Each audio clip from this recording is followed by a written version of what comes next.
Hello everyone, I am Prin, student of 10th class in Maheshi Dyanand Secondary School Aduka, and today I am going to tell the summary of first lesson in our history book, and the lesson name is nationalism in Europe. यानी Europe के अंदर राष्ट्रवाद। मतलब क्या है इसका मतलब है कि जो यूरोप एक महाद्वीप है उसके अंदर राष्ट्र के प्रति भावना है। राष्ट्र के प्रति भावना है जैसे कि हमारा एक देश है उसके प्रति मर मिटने की भावना है। हम अपने देश के लिए ये करेंगे, हम अपने देश के लिए वो करेंगे, हम अपना ये हमारा देश है। तो ऐसे जो देश के प्रति त्याग, बलिदान, समर्पण, प्रेम की जो ये भावनाएं हैं ये सब कहलाती है राष्ट्रवाद, यानी राष्ट्र की सोच।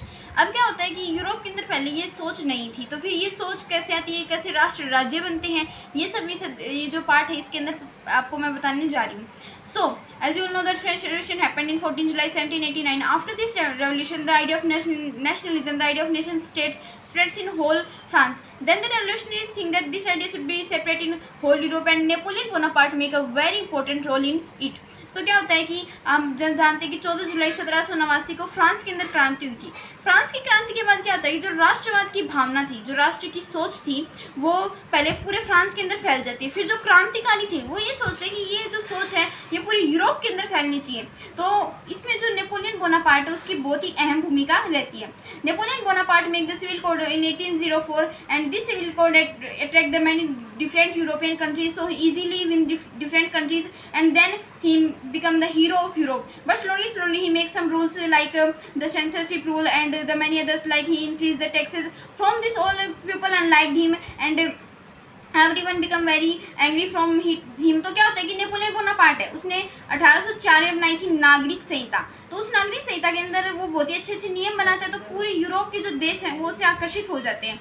उस नागरिक संहिता के बाद क्या होता है कि लोग वो पूरे यूरोप का हीरो बन जाता है, क्योंकि वो सभी को धीरे धीरे जीत लेता है। उसके बाद जब वो अनेक राज्यों को जीत लेता है तो वो उन राज्यों पे क्या होता है करों को बढ़ा देता है और साथ ही कुछ कठोर नियम जैसे सेंसरशिप का नियम लगा देता है। तो इन सब से क्या होता है कि लोग धीरे धीरे उसे नापसंद करने लग जाते हैं और सभी उसके खिलाफ हो जाते हैं, सबको उसके प्रति गुस्सा आने लग जाता है। Now the setup in Europe that nearly 1750 there were no nationalism, there were no nation states. So what was that the countries which we see today in our world map like Germany, Italy and many others, these all were under the cantons, duchies and the big empires. So 1750 के आसपास की बात है कि उस time पे जो है ना तो राष्ट्रवाद की कोई भावनाएं थी और ना ही कोई राष्ट्र राज्य थी। तो था क्या उस समय पे जो देश हैं, जैसे आज हम अपने विश्व के मैप के अंदर देखते हैं, जैसे जर्मनी है, इटली है और जो अन्य देश हैं, ये सभी जो डचेज हैं, जो कैंटन्स हैं या फिर हम कह सकते हैं जो बड़े एम्पायर हैं, इनके अधीन थे ये सब। Now the aristocrats in this classes, sorry for example Habsburg Empire was the mixture of different states, was the mixture of different cultures, different language and the peoples in it were not connected with each other.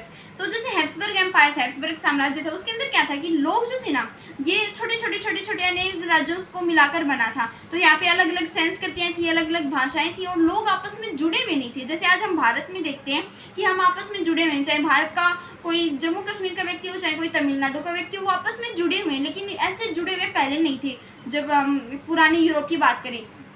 Now aristocrats यानी कुलीन वर्ग। So aristocrat was a rich group in Europe. In this group was related with the king's family, and this group had the big properties, big farms and a lot of money. In their farm the poor peasantry works, and these aristocrats were connected with each other with the ties of marriage and with the French language.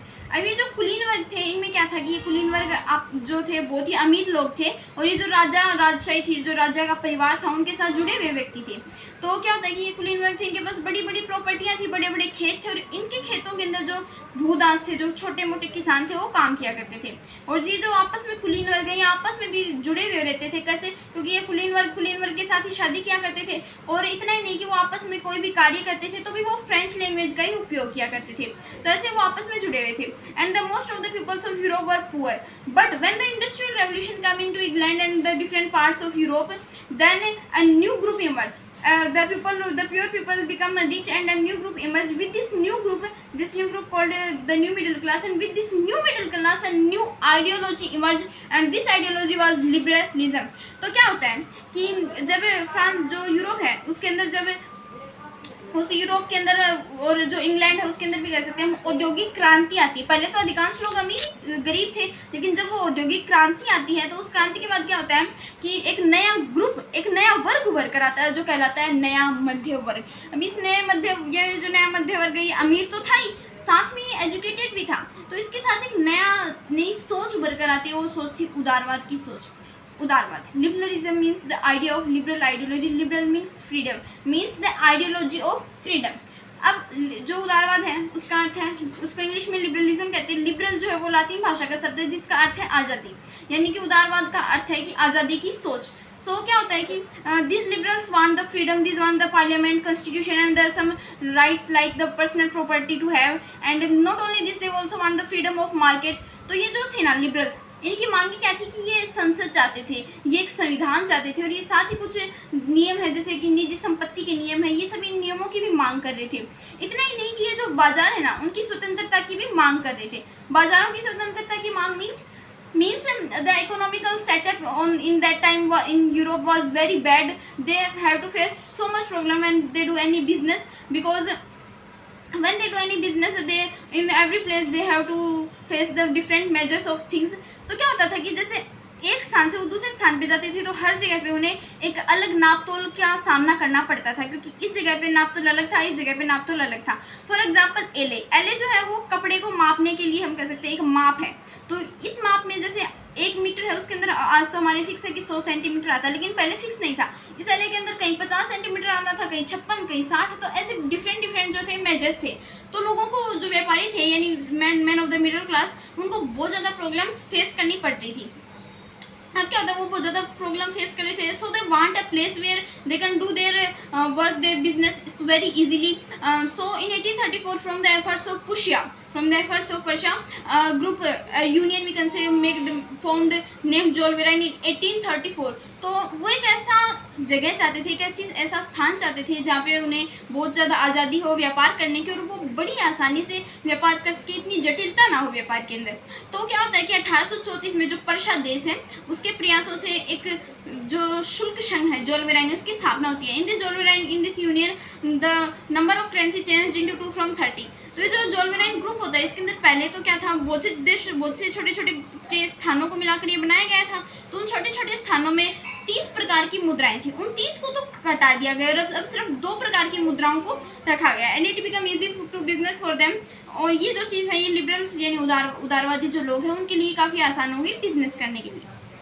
Now let's come on the story that as we know that Napoleon was unliked by peoples. So in 1815 the Prussia, Australia, Russia and Britain, these 4 countries defeated him in 1815 in the war of Waterloo। तो क्या होता है कि हम देख रहे थे कि नेपोलियन को लोग नापसंद करने लग गए थे। तो 1815 के अंदर युद्ध होता है। युद्ध किन के बीच?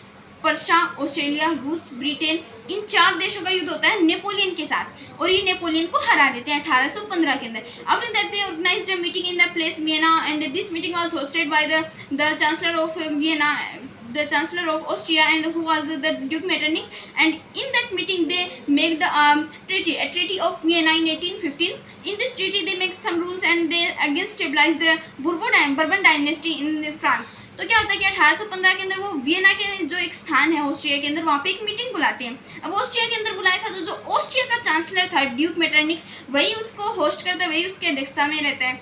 अब जो ड्यूक मेटरनिक है और जो वहाँ पे जो लोग प्रतिनिधि के रूप में आए थे वो सब मिलके वहाँ पे एक संधि तैयार करते हैं। संधि थी वियना की संधि 1815 के अंदर।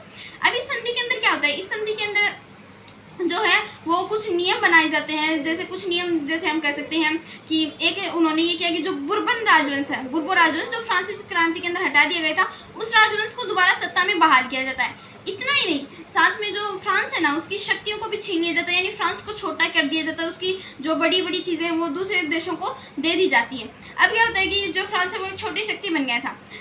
Now they again stabilized the conservatism in France। This conservatism called new conservatism because this also accepts some good changes of Napoleon which were good for them, not for the peoples of their country। अब क्या होता है कि ये जो उन्होंने एक रूढ़िवाद दोबारा स्टेबलाइज किया था, इसकी क्या विशेषता थी कि ये नया रूढ़िवाद था। नया कैसे कि जो पुराना रूढ़िवाद था ना उसमें उसकी सोच बिल्कुल रूढ़िवादी थी, लेकिन जो नया रूढ़िवाद था उसने कुछ जो नेपोलियन बोनापार्ट है उसके द्वारा किए गए कुछ अच्छे चेंजेस को उन्होंने स्वीकार कर लिया था। अच्छे चेंजेस कौन से, जो उनके लिए अच्छे थे, यानी जो राजाओं के लिए अच्छे थे, जनता के लिए नहीं। उन चेंजेस को उन्होंने एक्सेप्ट कर लिया था, तो इसलिए वो नया रूढ़िवाद कहलाया। But people unliked this new conservatism because this also makes some hard rule like censorship. अब लोगों ने दोबारा इस कंजर्वेटिव यानी ये जो रूढ़िवाद है इसको दोबारा नापसंद किया। इन रूढ़िवादी लोगों को क्यों नापसंद किया? क्योंकि उन्होंने सेंसरशिप जैसे कठोर नियम लागू कर दिए थे। And from this anger people make some secret groups, and these secret groups then people also make their revolutions, and there many revolutionaries emerged. Not only this क्या होता है देखो कि जो छोटे छोटे गुप्त संगठन थे वो उभर कर आते हैं, और इतना ही नहीं, एक सेकंड रुकना।